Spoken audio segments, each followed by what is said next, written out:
What we can see behind us is the Earth's shadow. So as the sun has set, the Earth is actually blocking out some of the sunlight. So we get a bright band above, which is the sunlight glancing over the Earth. And what we can see below is that deep blue band. And that's actually the shadow of the Earth projected onto the sky. And it's a beautiful thing. I've never seen it in the UK, and I've seen it in South America. But seeing it here, it's the deepest I've ever seen, and truly beautiful colours. This is Dr. Maggie Adarin. She's the UK's only black woman rocket scientist. In her varied career, Maggie has worked on missile warning systems for fighter planes, landmine detectors, numerous satellites, and her first love, telescopes, the most recent of which was installed in Chile in 2005. Maggie started out as an astronomer, but her love of space began at a very early age. I first got interested in science about the age of 6, when I think it's mainly because of the space race, but some of the fantastic images you see about space also just got me really excited. Because I was so fascinated by the stars, I went out and bought my first telescope. And unfortunately, I got it from a shop, and when I got it home, it wasn't very good. So I was really disappointed by that. Then I found in Camden a telescope making class, and it enables you to make your own telescope, which was mind-boggling. I could see the craters of the moon, I could see sort of the rings of Saturn, I could see Mars.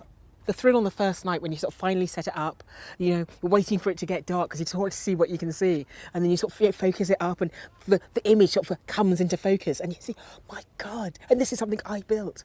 That was a fantastic feeling. I had a little saying which I made up once a while ago, is that, you know, a career in physics gives you the keys to the universe, and you can have tremendous fun opening the doors.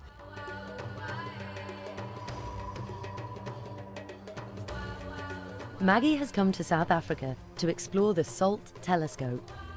SALT stands for South African Large Telescope. It's found in Sutherland, high in the mountains of the Karoo Hoogland, a full day's drive from Cape Town.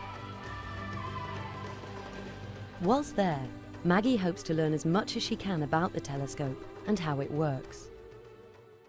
Just flew into Cape Town yesterday, and we're on our way to the SALT telescope, which is a huge 10-metre telescope. I just want to tell people about what it's like working on it, what other people feel about it, and find out, you know, how it works. SALT is the largest telescope in the whole of Africa. It also has a lot in common with the telescope in Chile Maggie worked on previously. SALT will be quite similar. It's actually a larger diameter mirror, but I think the operation of it is different, and that's one of the things I want to find out about while I'm here. But SALT is definitely a world-class telescope, and one of the biggest telescopes in the world, and to have that here on African soil it makes me very proud. Although Sutherland is in a remote area, Maggie still finds the opportunity to indulge her other passion, the natural urge to communicate. You just stopped off on driving up to the telescope, and we bumped into maybe sort of 5 or 6 kids, I think ranging on age from sort of 15 to as young as maybe 10. I want you to tell me what the stars is in Afrikaans. I think the stars is in Afrikaans sterretjies. Okay, let me try. Sterretjies. Is that right? And we also spoke to them about, you know, seeing the stars, because they have such clear skies here with so little light pollution. And also in the southern hemisphere, you really see things like the Milky Way. The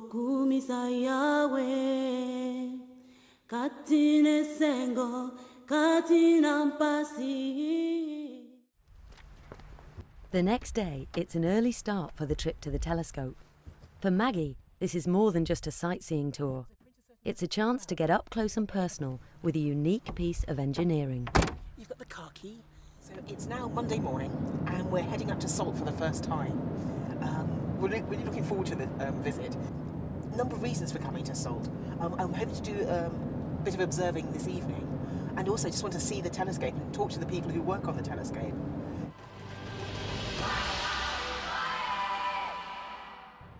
So here we are on what they call the dome floor, with a huge SALT mirror behind me.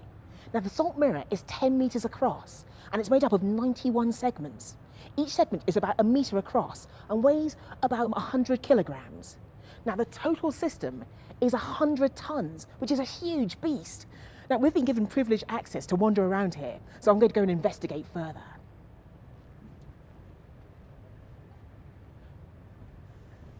we've been given special permission to come up here and actually for me to stand on here as the telescope moves around. Now don't forget, this is 100 tons of telescope plus me. Herman, could you move the telescope please? That's the air being fed into the system to lift the telescope up. Ooh, I'm off. It's really incredibly smooth as I go round. I hardly hear any vibration at all now, but you can still hear that hiss of air.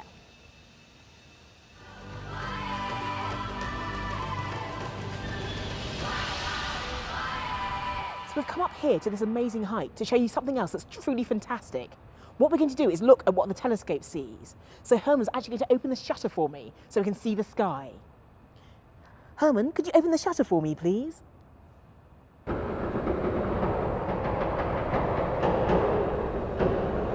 It feels really amazing because daylight, blue daylight, is streaming through the telescope and it looks totally different. But the shutter is some huge mechanism. You can really feel it moving. That was an amazing sight. Seeing that whole heavy shutter moving off to one side. And the light comes streaming in, the blue daylight hitting the telescope. And now the whole telescope looks totally different. The dome is lit up with daylight. It's a fantastic sight from up here. Thank you, Herman. Could you bring me down again now? So we've come in here behind the mirror so we can see how one of these amazing beasts really works. Now up above me are the individual segments of the mirror, and we mentioned earlier that there were 91 of these. Now to control the mirror and make sure that each segment is pointing in the right direction, we use actuators or pistons to control the mirror position. Now each mirror segment has 3 of these operating, and we've got 91 segments, so that means there's 273 pistons all operating at once. And so all this information is sent to a central computer down below. So you've got 100 tons of instrument working here, and you position the mirrors to a millionth of a millimetre. That's why I find these instruments so amazingly fascinating and so truly exciting.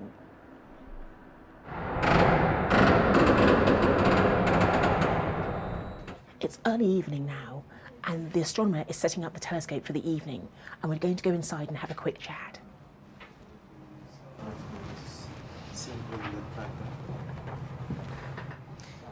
Hi, Nkani.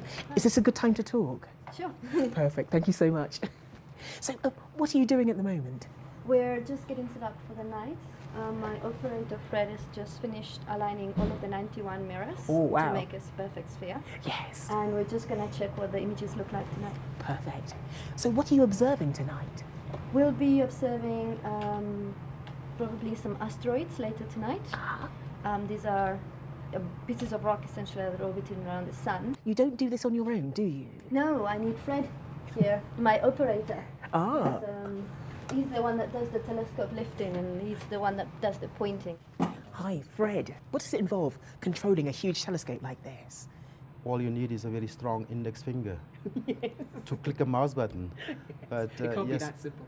you're basically controlling the whole of the telescope with the aid of the computer. On a good night, I don't even have to leave this chair at all. Only for coffee. Only for coffee. Yes. I always love going to visit telescopes, but this has been truly fantastic. And the people here have been so accommodating. It's been wonderful to hear how the community is behind this project and how much of the equipment inside has been built by people in the local area, and that it's brought additional visitors that come and visit the local town. So it's wonderful to see how it's all come together. And yeah, I'd love to come back. My dream would be to build an instrument for the SALT telescope in the future. Tuesday morning sees Maggie on the road once again for the next leg of her South African adventure, sheep permitting. Word has got out that Maggie is in South Africa, and she's been invited to attend the International Science Festival in Grahamstown on the Eastern Cape. Sadly, there's no time to admire the scenery, as Maggie has a flight to catch. But Maggie's road to success wasn't always an easy one. As a young girl, she struggled with school. I was always considered quite slow at school. In fact, I think I was in 1 or 2 remedial classes, and I think that's mainly because of my dyslexia. But teachers were very encouraging, and they actually gave me extra lessons because my spelling was a bit of a stumbling block. Often at school, people were saying, well, Maggie, we don't think you're going to do very much. And my father was saying, Don't listen to that. If you think you can do it, you have to work hard, but you can achieve what you want. Once in Grahamstown, Maggie embarks on a frantic round of interviews. First up, it's a phone interview for South African radio show Daytime Talkback, where Maggie reveals her unusual plans for the future. My plan now is to retire to Mars as an old scientist and to land on the planet and potter around, digging up rocks and looking for life and things like that. So I don't know if I'll make it, but that's my plan. Without pausing for breath, Maggie's straight into radio interview number 2 for a local radio station. What would your message be to young girls and boys growing up? When I was a child, no one thought I was going to be a scientist. But it's having encouragement from others, but having your own internal encouragement. That's what keeps you going. So stoke that fire and keep going, because you can do it. Maggie then turns the tables and interviews one of the few people with more space experience than her. I'm here today, I'm so honoured, because I'm here with a NASA astronaut. So could you introduce yourself for us? Yeah, my name is Don Thomas. I'm a NASA astronaut. I've flown 4 times on the Space Shuttle, 3 times on Space Shuttle Columbia, and 1 time on Space Shuttle Discovery. And I've been a NASA astronaut for the last 17 years or so. The first time the Space Shuttle was taken off and I could feel the push in my back, knowing that we're lifting off, I had this big smile from ear to ear, and I'm yelling like Yahoo inside my helmet because it was so exciting, and I knew the dream of my life is taking place right now. One of the most impressive sights for me, probably from all my missions, has been the burning of the rainforest down in South America. And the smoke pall was almost over the whole continent when I flew over there. You could look, as we passed over like northern and South America, you look off to the south and it's all covered under a haze of smoke, all from the burning of the rainforest. Thank you, and I'll use that in my talk. Okay. How do you go to the loo in space? It's the #1 secret. We don't have gravity to collect the waste material. What we use instead, we have giant fans that are down in the bowl part of the toilet. Well, that's quite enough of that. Maggie's next assignment is South African TV. Fabulous Dr. Maggie Popak, who is a rocket scientist. So I'm feeling really great about the fact that I get to meet a rocket scientist for the first time. I found Grahamstown an interesting place. It's not what I expected South Africa to be like. They've been so accommodating and so welcoming. It's been wonderful to be here. For Maggie, it's time to head back to the UK, where important work awaits. But she's certainly made an impact here in South Africa. You've got so much fire and passion. Where do you get it from? You're so bubbly, you're awesome. And people will say that I'm a role model. I must admit, it's what makes me blush. Because I don't see myself as a role model. I see myself as little Maggie, bumbling along with a really bad spelling. But if it helps other people to sort of perhaps get into science, then it's worth it. I like to talk to everybody about science, because science infiltrates so much of our lives today. And with that infiltration, people need to have an awareness of science. They need to know what's happening in science, because otherwise, if they don't, they can't make the decisions for the future. And we can't leave it up to politicians. We can't leave it just up to the scientists. Everybody has to be involved. And to be involved, you need to understand what the issues are.